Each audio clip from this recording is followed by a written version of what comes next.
Hello students, आज का हमारा टॉपिक है APC, APS, MPC and MPS. ये एक बहुत ही ज्यादा इंटरेस्टिंग और बहुत ही ज्यादा कंफ्यूजिंग टॉपिक है बच्चों के लिए। तो आज हम इसके बारे में डिस्कस करते हैं। सबसे पहले हम बताना चाहेंगे कि एपीसी क्या होता है एंड एपीएस क्या होता है और एमपीसी क्या होता है एंड एमपीएस क्या होता है। क्या होता है कि जब हम हमारी जो टोटल कंजप्शन है, क्या चीज है, टोटल कंजप्शन और टोटल इनकम की रेशो को हम क्या कहते हैं, एपीसी।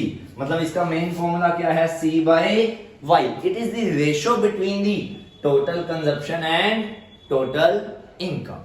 अगर हम बात करें एमपीसी की, किसकी बात करें हम, एमपीएस की बात करें, तो क्या होता है, हमारी जो टोटल सेविंग होती है और टोटल इनकम की जो रेशो होती है उसको हम क्या कहते हैं, एमपीएस। मतलब क्या है, saving by income. It means जिस चीज की हम एवरेज निकालना चाहते हैं, क्योंकि इसकी फुल फॉर्म होती है एवरेज प्रोपेंसिटी टू कंज्यूम। मतलब हम अपने लाइफ टाइम में एक टोटल कितनी कंजप्शन करते हैं फ्रॉम हिज टोटल इनकम। वैसे तो कहा जाता है लॉन्ग टर्म में इनकम इक्वल टू इन्वेस्टमेंट, मतलब saving is equal to investment हो जाती है, बट लेकिन यहां पर हम कंसीडर क्या करते हैं, एपीसी का मतलब क्या होता है, it is the total consumption by the total income. And APS क्या होता है, total saving by total income. अब हमने यहां पर बात की टोटल वर्ड की, लेकिन एमपीसी क्या होता है कि सपोज करो मेरी पहले इनकम जो थी 1000 रुपीज थी और मैं उसमें से 500 खर्च कर देता था, कंज्यूम कर लेता था। लेकिन अगर उसके बाद क्या हुआ, मेरी इनकम 1000 से 2000 हो गई और मैंने अपनी कंजप्शन थी जो 500 से बढ़ा के कितनी कर ली, 1000।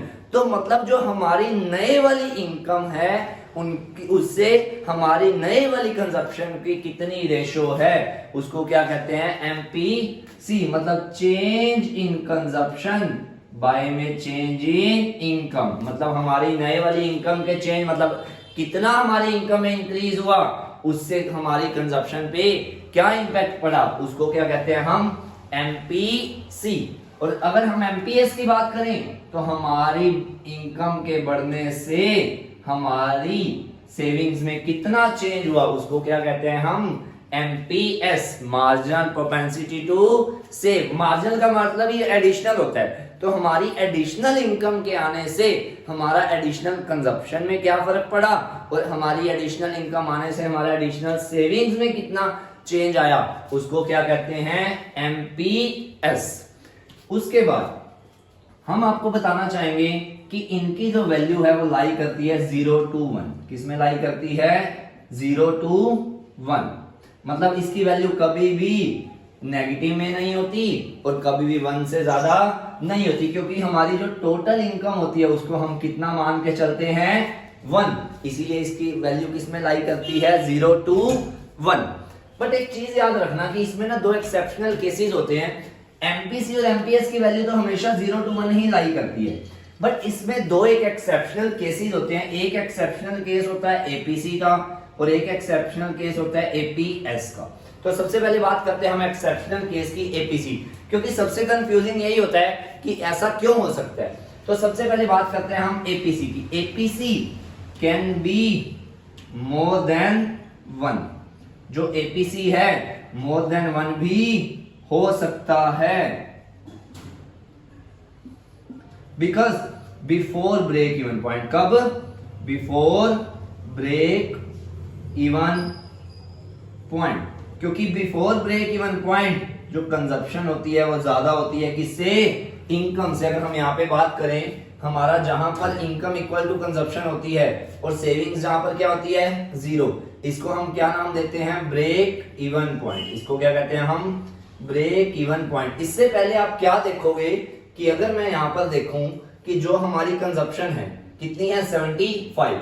अगर मैं देखूं कि हमारे यहाँ पर एपीसी, अगर मैं इस लेवल पे निकालना चाहता हूँ एपीसी, सपोज करो मैंने यहाँ पर निकालना है, तो यहाँ पे फॉर्मूला क्या आना चाहिए, सी बाय वाई। यहाँ पे कंजप्शन कितनी है, 75। यहाँ पे देखिए कंजप्शन कितनी है यहाँ पर, 75 और इनकम कितनी है यहाँ पर 50। तो अगर हम इसे कट आउट करते हैं तो इसकी वैल्यू क्या आती है 3/2। It means it is the more than 1। तो क्या कह सकते हैं हम APC can be more than 1।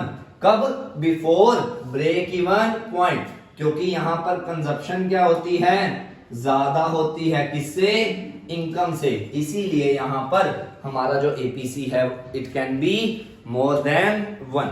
उसके बाद हम बात करते हैं एक्सेप्शनल केस की हमारे एपीएस की। एपीएस क्या होता है? एपीएस में क्या चीज होती है? हमने कहा कि ये 0 to 1 लाई करता है, कभी भी 1 से ज्यादा या नेगेटिव में नहीं होता। लेकिन एपीएस एक ऐसी चीज है it can be negative, APS can be negative. ये भी same before break even point. कब?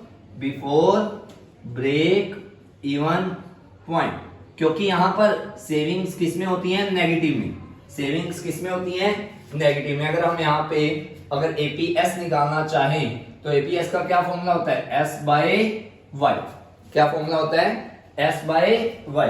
तो अगर हम यहां पर देखें तो क्या है सेविंग कितनी है -25।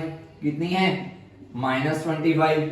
इनकम कितनी है यहां पर 50। तो यहां पर क्या आ जाएगा -1/2। -1/2 का मतलब क्या -0.5। क्या मतलब है -0.5। और एपीएस किस में आ गया नेगेटिव में, जबकि हमने क्या कहा था इनकी वैल्यू किस में लाई करती है 0 to 1। बट ये भी एक सेम एक्सेप्शनल केस है जब एपीएस क्या हो सकता है नेगेटिव हो सकता है और एपीसी क्या हो सकता है मोर देन 1। कब हो सकता है ध्यान से बिफोर ब्रेक इवन पॉइंट, जब क्या होती है कंजप्शन ज्यादा होती है इनकम से, मतलब कैन बी मोर देन 1। और यहां पर क्या होता है एपीएस क्या होता है नेगेटिव में। एपीएस किस में हो सकता है नेगेटिव में, क्योंकि यहां पर क्या होता है हमारी सेविंग्स किस में होती हैं नेगेटिव में होती हैं। तो इसी तरह से हम सारे एपीसी निकाल सकते हैं और एपीएस निकाल सकते हैं। अब बात करते हैं हम एमपीसी की और एमपीएस की। अब इसमें ध्यान से देखना कि इसमें एक वर्ड होता है change in consumption by change in income, क्योंकि एमपीसी में हमने स्पेशल क्या कहा है कि change in consumption due to change in income आता है। तो हम यहाँ पर अगर गैप देखें हमारी कंजप्शन का कितना गैप है 25 का चेंज है हमारी कंजप्शन में, और इनकम में कितना चेंज है हमारा 50 का। तो वैल्यू कितनी आ गई 1/2। इट मींस ये किसमें है पॉजिटिव में, इसका मतलब क्या है 0.5। और ये किसमें लाई कर रहा है 0 to 1 ही लाई कर रहा है, ये कम या ज्यादा नहीं हो रहा। और अगर यहीं पे हम सेविंग्स की भी बात करें, कितनी सेविंग्स में कितना चेंज है हमारे पास 25 का चेंज है, और इनकम में कितना चेंज है 50 का। तो सेम हम क्या कहेंगे 25/50, तो कितना आ गया 1/2 0.5। इसी तरह से जब हम इनको चेंज कर करके निकालते हैं तो ये हमारा क्या आ जाता है एपी, ये आ जाता है हमारा एमपीसी, और यहाँ क्या आ जाता है हमारा एमपीएस। लेकिन अगर हम इसको टोटल के बारे में बात करें, सिर्फ जैसे मैं यहाँ पे फिर दोबारा इस पे आ जाता हूँ। यहाँ पे हमारी अगर मैं एपीसी की बात करूं कितनी है यहाँ पे कंजप्शन कितनी है 125, और इनकम कितनी है यहाँ पर 150।